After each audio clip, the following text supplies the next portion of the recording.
Tanuyap, Quiget Yuans Quiansna. Hi everybody, my name is Quiget Yuans. I'm a member of the Squamish Nation and the Yagalanis clan of the Haida Nation. You're listening to Co-op Radio, CFRO 100.5 FM. We live, work, play, and broadcast from the traditional, ancestral, and unceded territories of the Musqueam, Squamish, and Tsleil-Waututh Nations. You are listening to CFRO Community Radio Station. The upcoming show, Conscious Living Radio, is a program that explores frontiers of consciousness, spirituality, personal growth, emerging paradigms in psychology, health, science, and innovative philosophies that reflect commitment to the advancement of individual, social, and global transformation. Hello and welcome to another episode of Conscious Living that airs every Wednesday here in Vancouver on 100 FM. 100.5 CFRO in Vancouver. We've been airing for over 15 years now. My name is Marc Caron, and I am happy to be here with a gentleman I can call my friend. And it was interesting. It was about a year ago that we met as we're leading up to this really auspicious time in the work that this gentleman does around the world in regards to creating really global peace, inner peace, and the peace movement. His name is Ben Bowler, and he is from Unity.Earth. And really a little bit about Ben. Ben's the executive director of Unity.Earth, and it's a global network that works to really inspire and facilitate unity and peace. Every year at this time, they do an event, and this is where we first met as I was working to support them in their production for Unity.Earth. We kick off World Unity Week with 99 Days of Peace. And Unity.Earth is a global network which is on a mission to accelerate the realization and unity of peace on Earth and probably in the universe. But that being said, I'm just going to come in and introduce my friend Ben Bowler. Ben, it's great to have you on the program again. It's been a year since we met, and we did a program back then to share with our community the work you're doing around the world with Unity.Earth, kicking off World Unity Week in literally a week from tomorrow. So, maybe you can tell us a little bit about yourself and what inspired you getting into this, the work that you do, because you travel the world, you work with Ambassador of Peace all over the place. You were in Dubai a little while ago, you're just in Ibiza, you're going to Japan in September. So maybe you can tell us a little bit about what got you doing this global work that you are so passionate about. Well, Mark, it's a tough gig, but someone's got to do it, right? But just look, what inspires me, you inspire me. I mean, since we met a year ago, things have really accelerated, and it's been that kind of a year. It's been an extraordinary year in so many different ways. But yeah, we're coming up to World Unity Week again, starting Saturday the 15th of June. And that's something that emerged through the global lockdown. So in 2020, like so many things got going when the world stopped. Isn't that interesting? We all got into our Zoom rooms, and we were carrying a great deal of momentum from the global programs and projects, events that we've been doing. Probably starting in 2012 is when we really did our first major event. It was in Chiang Mai in Thailand. And of course, that had taken a couple of years of preparing and been in Thailand since 2007 doing various development works on the Thai-Burma border. 2009 launched Monk for a Month, which was a spiritual immersion program into Theravada Buddhism up in northern Thailand. Amazing program, incredible abbot of Wat Si Boonwurrung Temple, who opened his doors to anybody who wanted to come in and experience the tradition in alignment with the Thai culture, where men are expected to join the temple at some point in their life, more than once. And, back in the day it was women too, but they lost that bhikkhu lineage in Thailand at least, and people are trying to restart it, which is a very good thing.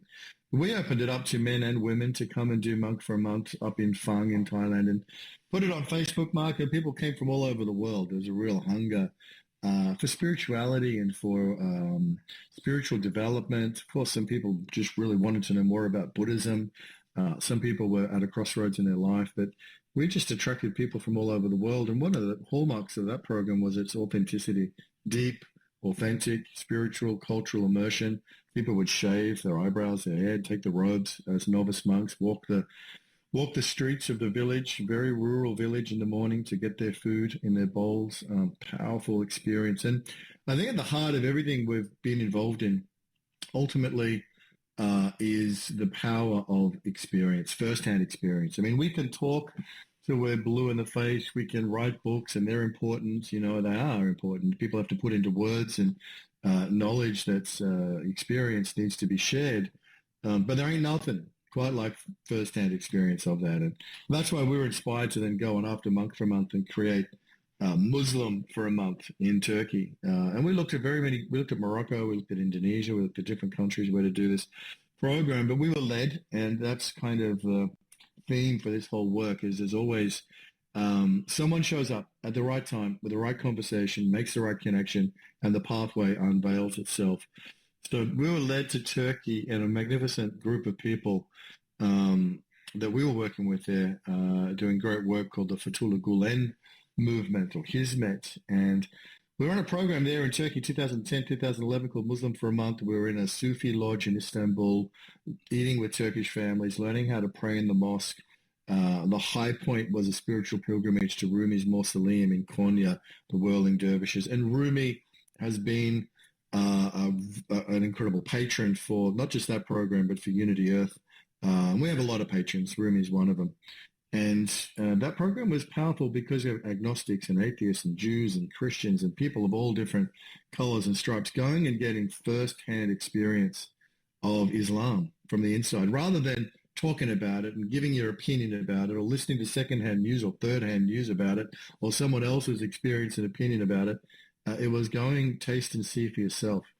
And that's really transformational. And the more we did these programs, Mark, the more we realized that underneath all of these great traditions in the world, the beating heart is there, the presence of God, the truth, the revelation exists in all of these different traditions. We then went on to create a program in Ethiopia called Rasta Roots, which was an experience into the spirituality of the Rastafarian liberty, its origins in Orthodox Ethiopian Christianity, its great figure of Haile Selassie, who gave land down in a place called Shashamane, and the Rastafarians came from all over, particularly from the Caribbean, to repatriate back to Africa as Rastafarians returning home. I mean, it's very prophetic and profound, and obviously Bob Marley and the music and the reggae and everything else that is included in that. So again, very diverse traditions.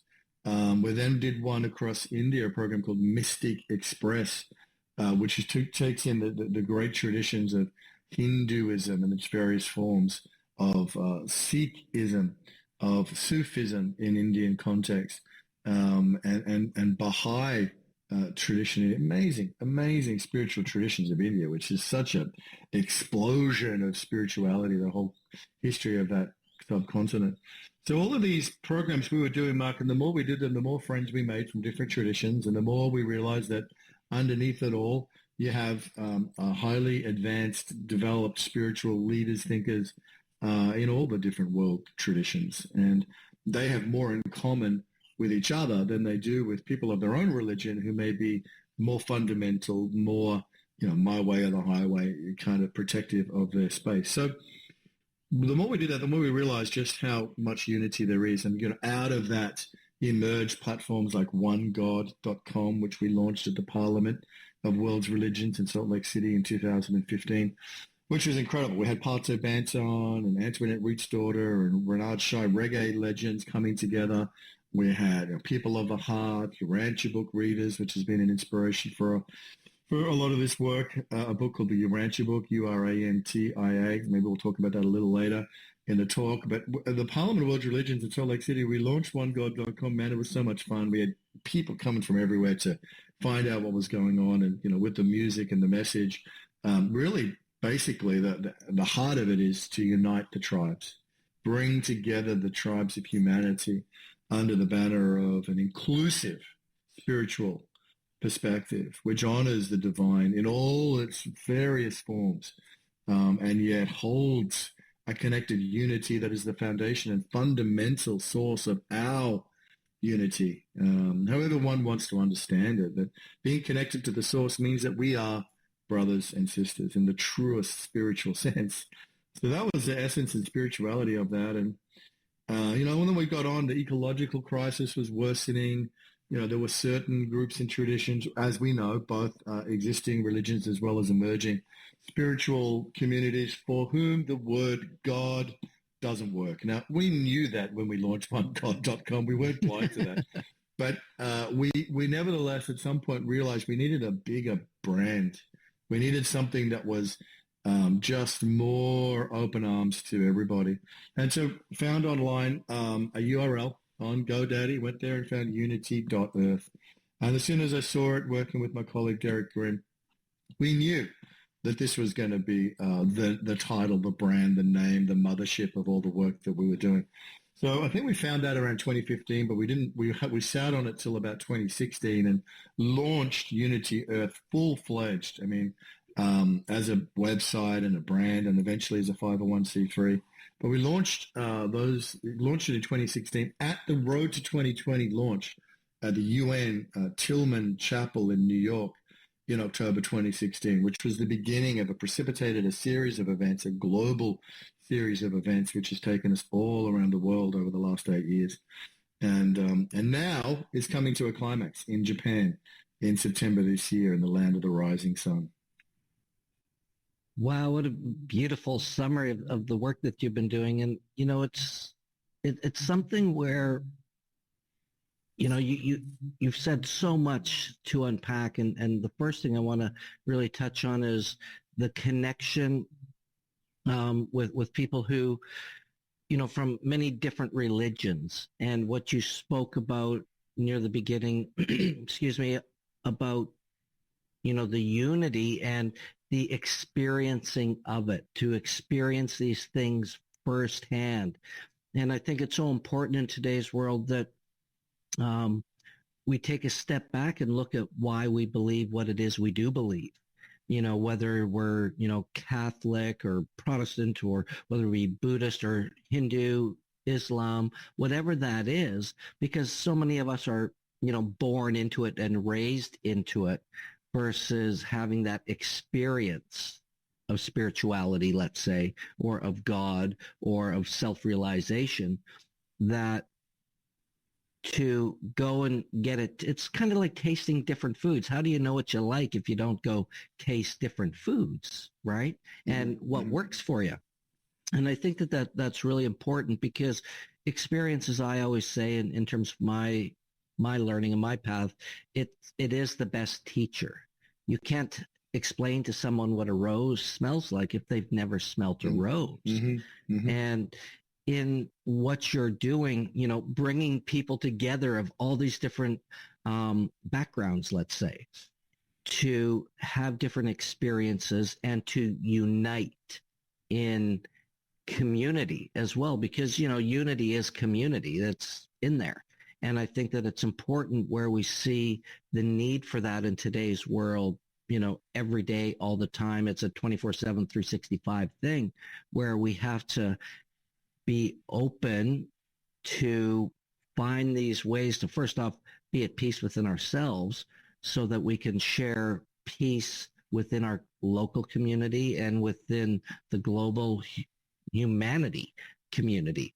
And we're seeing it so much, like you talked about what was going on in 2020 and how everything had changed over time, where so much separation and division and community was lost, to the point where we've got so much unrest in certain parts of the world right now, and so much separation, that how do we bring everybody together in a way to support, a better everyday life for everybody, for all of humanity. I think we've had this conversation before, where, the world has the knowledge, it has the wisdom, it has the resources, it has the resourcefulness. We have all these great teachers and preachers and ideologies, yet there's still so much poverty, the war that's going on in the Middle East right now, in the Ukraine and other parts of the world where there's civil unrest. Like, what's it going to take for humanity to get it? And start creating that change. And I believe it starts one person at a time.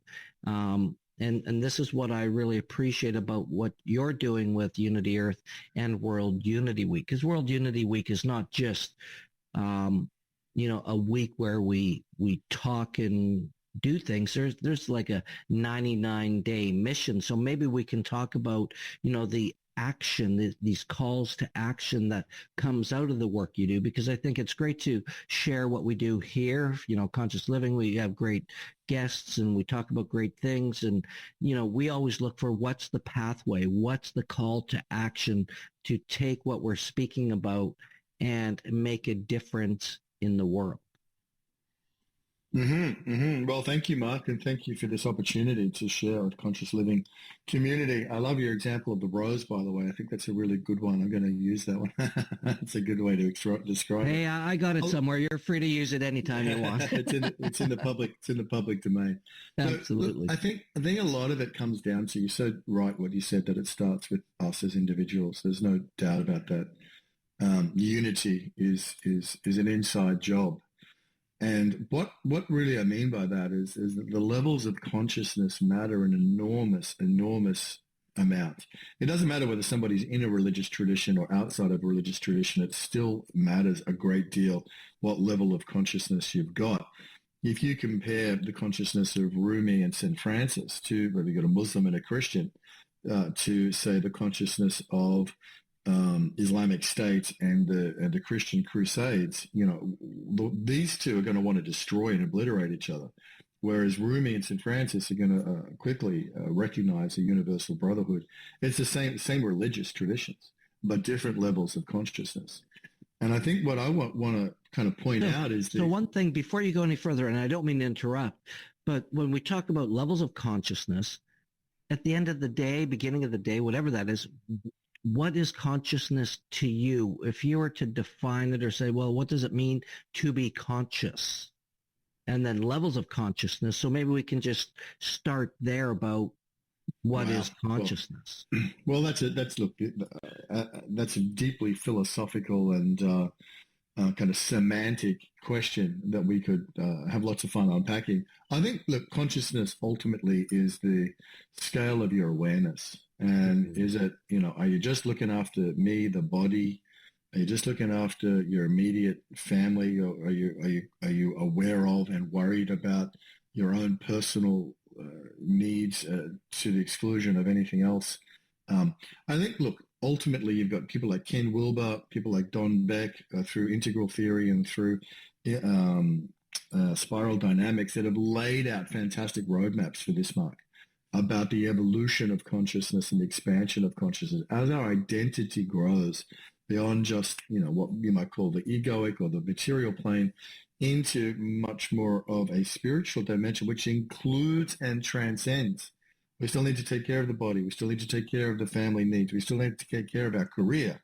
We still need to take care of our financial needs. These don't go away, but it's an expansive that we are part of an integrated whole, community, city, nation, planet, spiritual cosmos. And so that as consciousness expands, our idea of who we think we are and what we're a part of, what we belong to, and what our primary concern is transformed. And so if you take that example of the Islamic State and the 12th century Christian Crusades, they're just so sure of their own certain truths at the exclusion of all else. They want to destroy others. Whereas Rumi and St. Francis are in unity consciousness, which recognize the oneness beyond the boundaries of religion or anything else. And so it's really about an expansiveness of identity and self-awareness. I think as that grows, our consciousness develops. But the point I really want to make is that I think many people in the conscious living community, and we have through the evolutionary leaders and Unity.Earth community, in touch with and connected to probably a majority of our community globally would be post-religious or beyond religion.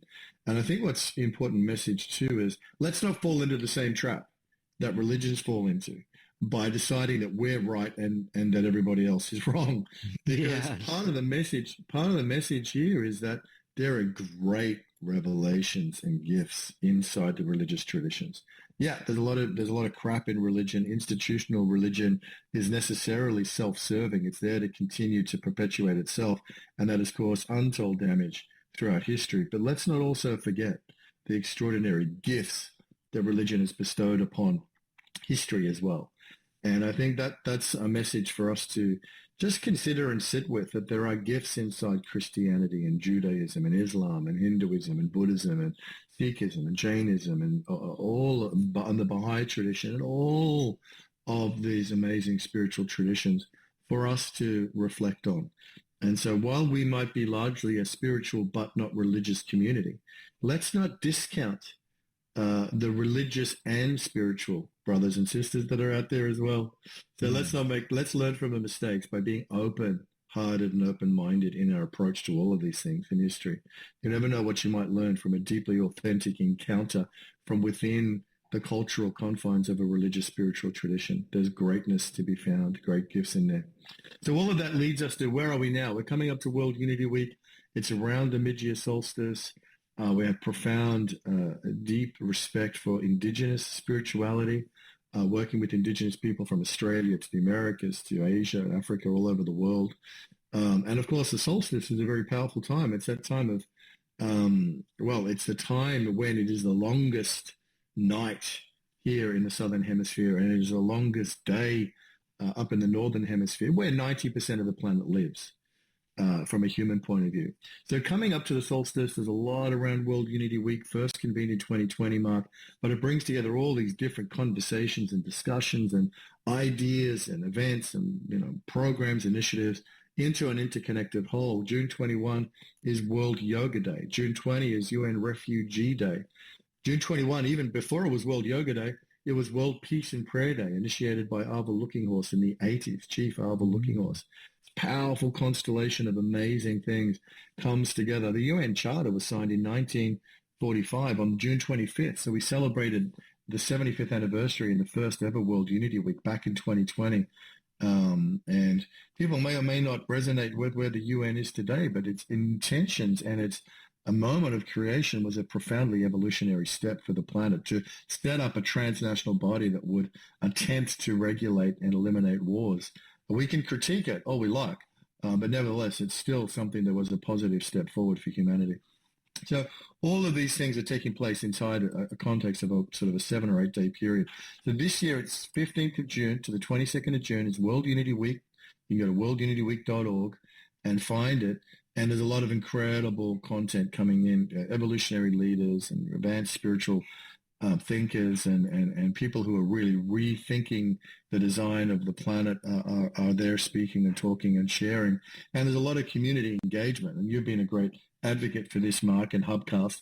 And Hubcast Media has been an incredible partner in World Unity Week these last few years. So that's coming up. But that launches the 99 Days of Peace Through Unity, which for us this year is very, very special because it builds up through June, July, August to September, and to the events that are coming around the International Day of Peace this year, around the equinox, where there is balance between the North and the South. On September 21, it is the International Day of Peace. It will be the 40th anniversary. That's an amazing length of time, 40 years. Many spiritual sort of resonances with that term, 40 years in the wilderness, 40-year journeys. So 40 years since the first celebration of the International Day of Peace, which took place in 1984 in the town center in San Francisco, organized by Pathways to Peace and our dear friend Avon Madison and her whole organization. It came together to celebrate the International Day of Peace. And so 40 years on, we're now coming together globally to celebrate it. We have pilgrimages around the world. There's a large group of us from Unity.Earth going to Japan, and people can still join us. If you look up Peace Week Japan 2024 or World Weavers Japan, you'll find it. And you can join us from Tokyo down to Mount Fuji and on to Hiroshima for the Global Peace Day broadcast with indigenous leaders and musicians and activists and spiritual leaders coming together with the local Japanese amazing community, May Peace Prevail on Earth International, Goi Peace Foundation, Byako Shinko Kai, coming together to do this extraordinary pilgrimage, which for us, Mark, is the culmination of a 12-year journey, which began with the first U-Day festival in Chiang Mai in northern Thailand. At the end of the Mayan calendar, 21, 22 December, that was our U-Day festival. We had beautiful concert at night with Pato Banton, and put on a free concert for the city of Chiang Mai. It was an awesome night. And then in the morning, we had the sunrise. We had 50 monks chanting at dawn of the new day to bring in the new day, the new era. And coming up to the culmination of that 12-year cycle, which has taken us all over the world, sacred sites and different communities, bringing together, building, beating the drum, building up to this moment for this day of peace on September 21, which will be the Unite for Peace global broadcast and activation from Hiroshima and around the world, co-produced with Hubcast Media and so many different activation points around the planet. We'll be coming to you from Hiroshima. We're going to be with Kristen Hoffman and other musicians, Pato Banton again coming as well. These are spiritually high vibe musicians on a mission to really accelerate and implement peace on Earth. So it's pretty exciting times. And the Mount Fuji is calling us to her presence or his presence. I'll have to check the agenda with our Japanese friends to really come into presence with the sacred dimension as we begin this journey into the next chapter of evolution of humanity. Well, first off, I'm looking forward to it because we're part of it, and some of the work that I do on the side as well with with Hubcast, how we originally met, and I look forward to the wisdom that's going to be shared, this coming week as we kick off on the 15th. And I think it's also important, and I want to talk about, within the 99 days leading up to it, there's this call to action that you put out for people to kind of commit to a mission, something that they're going to do and take action during those 99 days. So maybe you can talk about that, because I believe that, it's one thing to talk about something. It's another thing to do what you say you're going to do. And it's another thing to do it intentionally in a way that, can get results that could be of service and can possibly, hopefully change the world, even if it's just one person at a time, because I believe these kind of changes happen as one person's like pollinating a flower, just one at a time. It just keeps moving and moving forward. So maybe you can talk about these, what the mission idea is in regards to these 99 days of peace. Absolutely, brother. That's it. We got to, the important thing is to find ways for people to connect. A lot of people already doing amazing work, right? So a lot of people already doing amazing work. They've got the call. They've been about it. They've been putting it together. It's stunning and staggering when you put your antenna up and you see how abuzz is the field of souls who have committed to their life purpose. Sure, people might still be figuring it out. I don't know too many people have got it completely figured out yet. Even those who are living right in the middle of it are still like, I don't know what's happening next week. Well, that's so funny you say that, because how many people, like I'm always amazed when you look at certain, what we would maybe deem or define as successful people, where they found their mission. They knew exactly what they were doing at a young age. And yet there's many others who, it becomes like a lifelong search kind of a thing where, as we get older and we start realizing what we like, what we don't like, how that happens. And I think it's important to understand and realize that, part of life is, it's a journey versus a destination. Right. Well, you bet. That's absolutely right, Mark. And, that's people who are doing the good work. Part of the intention here is to connect the community. And I got to acknowledge John Raymer, who's done an amazing job of building out platforms like One World, which you can find at oneworld.earth. And that's a mighty network where anybody can come and join. You can share your mission. You can declare your mission. You can find other like-minded co-creators. It's an incredibly empowered space. There's a few thousand people in there buzzing now in oneworld.earth. You can look it up and find it and find us. So, that's a place through the 99 days where you can declare your mission. And we're inviting everybody to say, let's declare a 99-day mission or 90-day mission, whatever suits you, during that period of time to get something done. Now, for some people, that might be, I want to do this event. I want to do this. For us, it's the broadcast on September 21. for other people that want to finish their book, for other people that want to land this event. So whatever your mission is, some people are going vegan for 99 days. There's no limits to what you want to do during this period. It's totally open.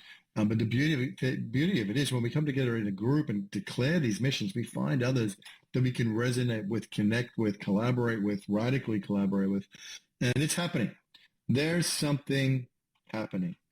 And that really is the underlining message of everything that we're building up to, Mark, as we're here on the eve of World Unity Week 5, and we're getting ready for the 99 Days of Peace through Unity. This will be the third time. And we're building up to the International Day of Peace, which will be the 40th anniversary of the first celebration. All of these cycles, the 11 Days of Global Unity in September. Rick Ulfik and We the World will be there, I think, their 18th, 19th, 20th time that they've been doing it. So this is very, very, 21st time, I think, that they've been doing it, 20th anniversary. There's a lot that's coming together. This is a super convergence. And we're looking to bring you in, everybody who's listening to this, find a way to connect. World Unity Week, oneworld.earth, unity.earth, theholomovement.net. There are many ways for you to find us. Well, it's like a smorgasbord. You. Yeah, it's like a smorgasbord of different groups to find, the like-minded kindred spirits that you resonate with, and, subject matter that you resonate with, and music that you resonate with. And I think, success, let's say, lack of a better word, is a team sport. And it's important to have, the peer support for your missions, when you're doing things completely solo, it can be a challenging process.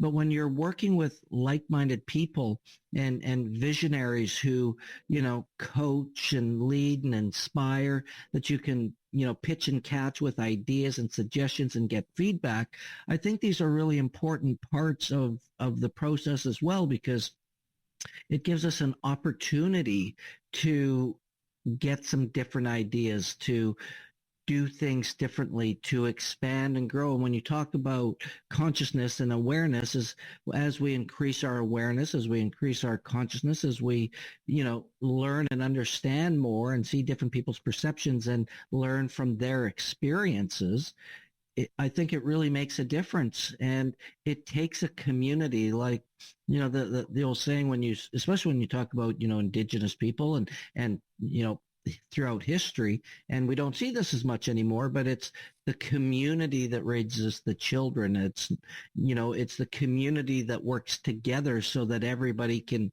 have different aspects. Not everybody's going to be a great shoemaker or a housemaker or a carpenter or a cook, but when we work together, we bring our skills and our passions in a way that many hands make light work. And it's just something that I always know is really important. And there's a lot of people out there who aren't great at asking for help. And I think it's important that, when we need help in certain areas of life, to really ask for it and reach out, because it can really make a difference when you have someone who can hold the space and listen and not judge and kind of, ask some good questions and lead in a way that is not about a hierarchical leadership, but an inspiring way to rather be pulled and versus being pushed towards whatever it is you wish to accomplish. And, I think we both agree that we all really, want and desire love more than anything, because I think that's really what it comes down to. When people are loving and caring and supportive, and we get out of our own kind of ego way, life changes considerably and immediately. Absolutely. Beautifully said, Mark. And, it's a two-way street. People are out there doing amazing stuff. We want to connect with them and find out what they're up to as well. So this is really about how do we connect together and grow this organism, this social sphere of influence, this force of influence on the planet. It's happening. And we're looking forward to connecting to the audience here from Conscious Living, to come and share with us what you're up to, and also to find out all the amazing things that are going on in the field. It's endless.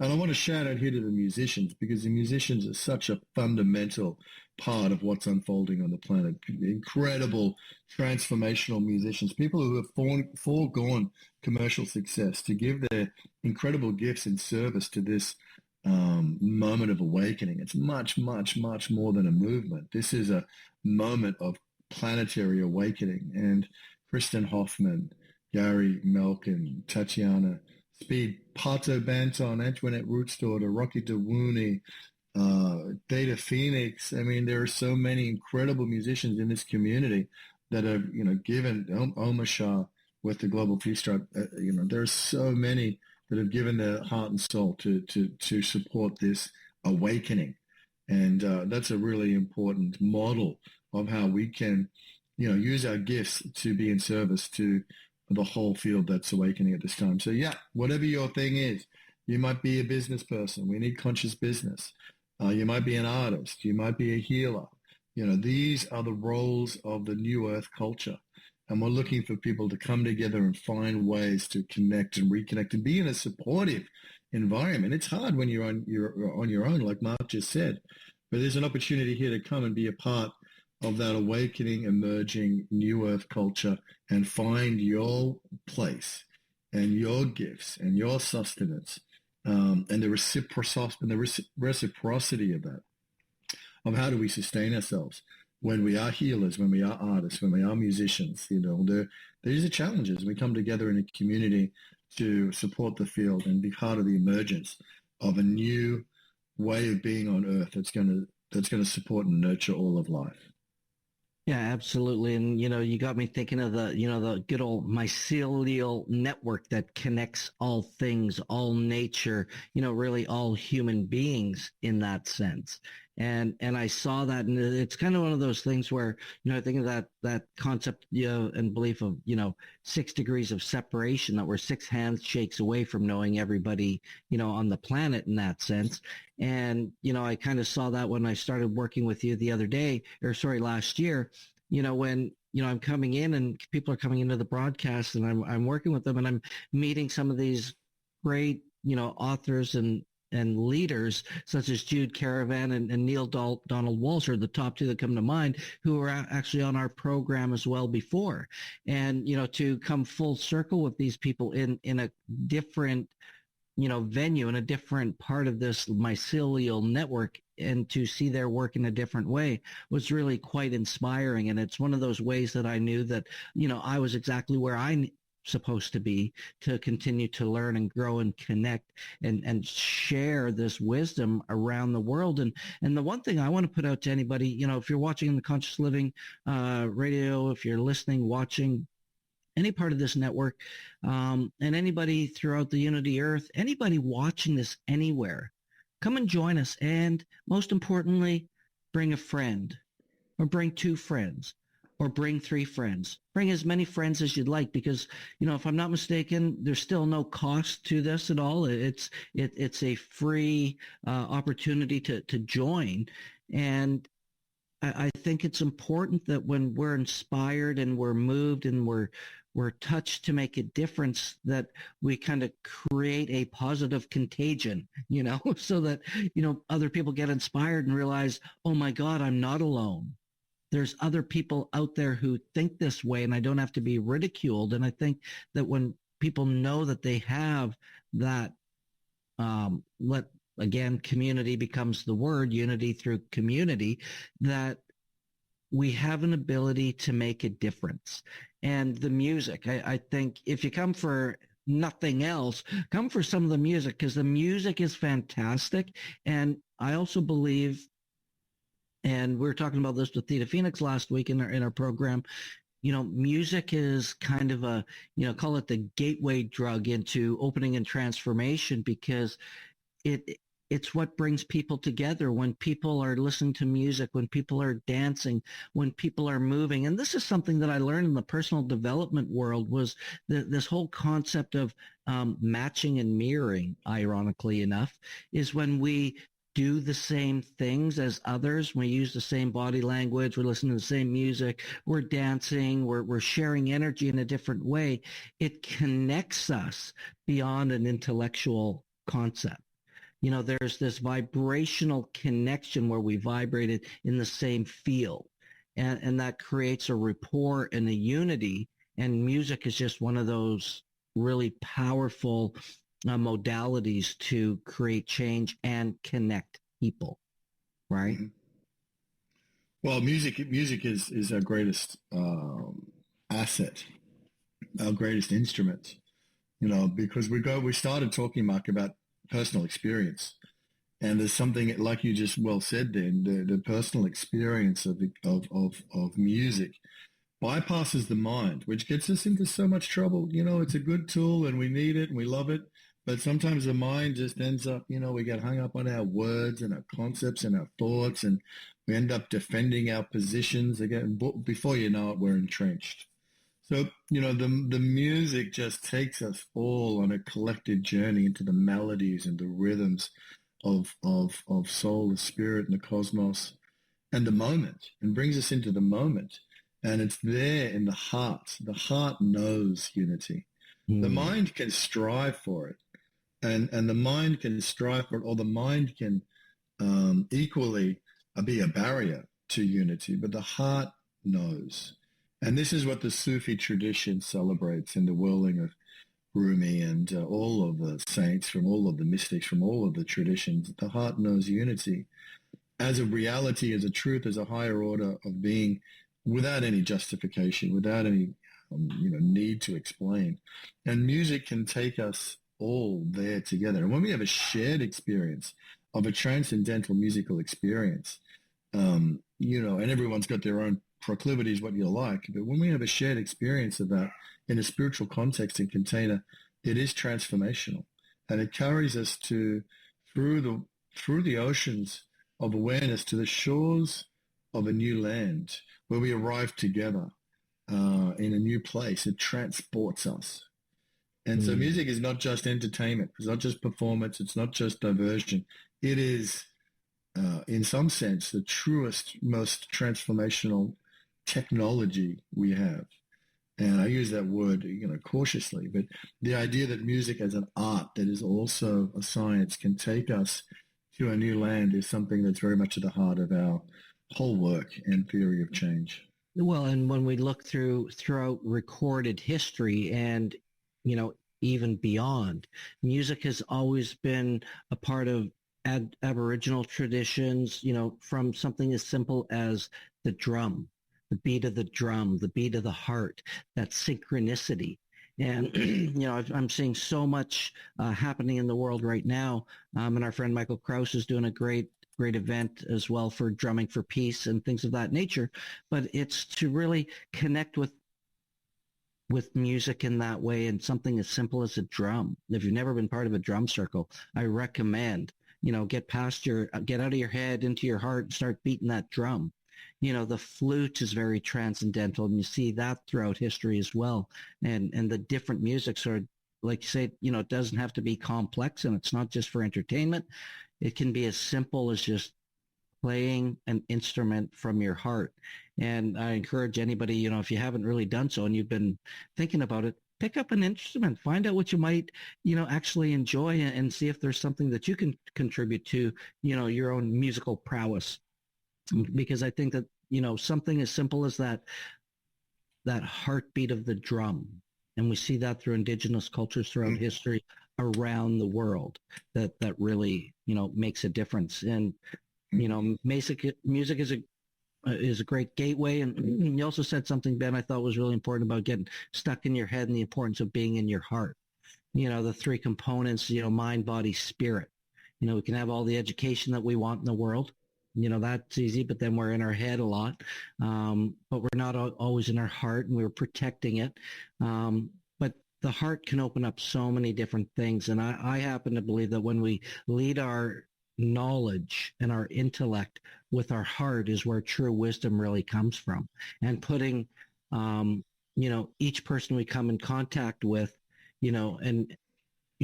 put their best interests at heart, not yours. How can I serve this person? What's the best thing I can do in terms of my words and my actions and how I show up? Is to, leave people better than you found them, or at least neutral, just not worse. And I think it's a really important thing that we all need to, if we all did that, even a little bit more every day, the world would be a better place that much faster. And we're seeing it change. It is changing. There's no question. Absolutely. I think we've talked about a tipping point for a long time, Mark. We're there. Some people say we're past the tipping point, and it certainly feels like that. There's a runaway momentum now. The emergence of the holo movement, all the beautiful things that are unfolding at the wave of the evolutionary wave of humanity, the incredible work that's been done in the healing arts and sciences, people like Joe Dispenza and Lynn McTaggart, and right on the edge of our understanding of the relationship between consciousness, healing, the body, prayer, the power of prayer and intention, the power of our will at a spiritual level. It's so extraordinary that we are, given the keys to create the earth that we want to be and live in, and that for future generations we want this planet to be and live in. It's not like this. We don't want there to be wars and antagonisms and constant battles and fighting and blue versus red, tearing each other apart, tearing each other down. That's falling away. And the new structures of a new consciousness of what's been called a new earth is coming through, based upon righteousness and right relationship, based upon awareness of ourselves as divine beings in relationship to the cosmos, based upon the whole community of life, seen and unseen, the glorious biological life on this planet, the unseen spiritual cosmos that we know is just as real, if not in some ways far more real than our own material perceptions. No, so this is a moment. Yeah. That whole, and I think this is something that changed over time, this consumeristic, materialistic attitude towards things, where, there's just that, we're human beings, we're not human doings. And I think, we still have to do, but let's do it from a state of beingness and being present in the now, versus, living in the past and with stress and trauma. And sometimes it's easier said than done, and that's part of the journey. But it's important to really have that beingness. And, I always encourage people to, see if you can consume less, use less plastics, be more, get down to nature more, because I think that there's, a huge connection between spirituality and nature, where we can learn a lot from nature and how that works. And there's so much beyond what we can perceive in our basic senses in the 3D world, that when we open ourselves up to that, we have a completely different view of life. Right? Beautiful, man. Beautiful. Love it. Beautiful. Well, look, thank you. Thank you for this opportunity to sit down with Conscious Living and the community. It's really a blessing and a privilege to be with you and everybody here. We invite everybody to come in to World Unity Week and to be a part of, connecting and launching the 99 Days of Peace through Unity. Join us in oneworld.earth, ONEWORLD.earth, and find your tribe, connect your missions, your communities, declare your mission. It's all, there's something happening. There certainly is. Yes, there's something happening. There's something happening, brother. Yep. And thank you. And yeah, as Teilhard de Chardin said, we are not human beings having a spiritual experience. We are spiritual beings having a human experience. So on that note, Mark, I want to thank you. And I look forward to the journey to come. It's only not even been a year, brother, since we met. So watch out. I know. 3-4 months.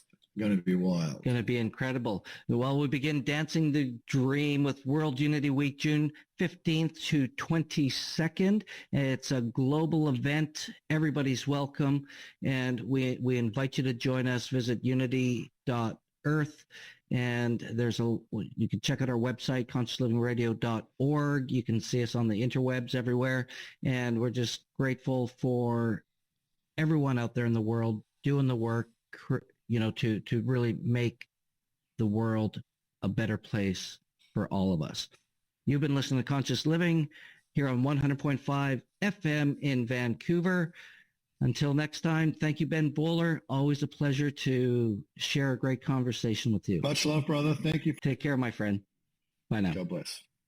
You have been listening to Conscious Living Radio. For free show downloads, additional information about our guests and topics, or details about upcoming programs, check us out at consciouslivingradio.org.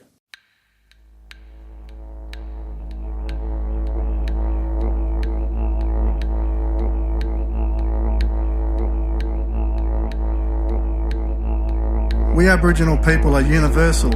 Our dreaming doesn't separate heaven from earth, as we are connected to the universe from the ground, our mother, to the trees, to the animals, to the sky, to the stars, to the sun and the moon.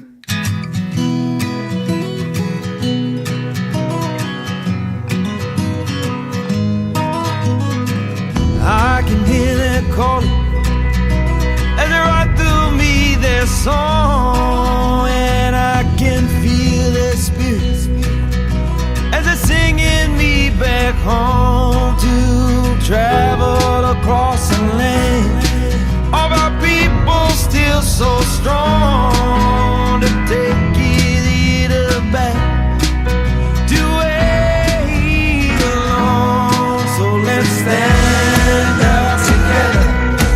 Bring your totems to our fire. Let's stand up together and bring the spirit back to life as we place them in the sand. Like the eagles, they're so high. Let's stand up together as our tribes all unite. UNIT, rise, cause of unity. UNIT,